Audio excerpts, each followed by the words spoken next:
Welcome to Samba Samba. Enjoy the video. You start by powering down and unplugging everything, safety first.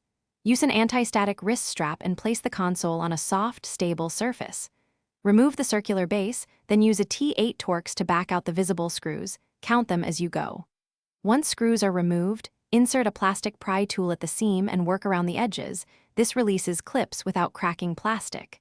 Move deliberately because forced pops can break tabs once the shell lifts. Set it aside and keep screws organized.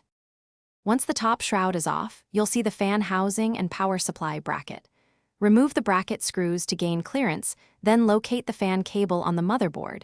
Gently lift the connector straight up to avoid bending pins. With the connector free, remove the screws holding the fan to the housing. Keep track of their lengths and positions. Note the airflow arrow on the fan so you reinsert it correctly later. Take photos if needed. They help during reassembly and prevent orientation errors. Lift the fan straight up and out. Inspect the bearing and blades. Clean stubborn dust with short bursts of compressed air and a soft brush, or swap in a replacement fan if it's noisy or seized.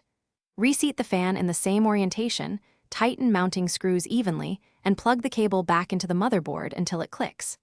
Reinstall the bracket and top shroud, then reconnect power and test the console briefly before reinstalling the base.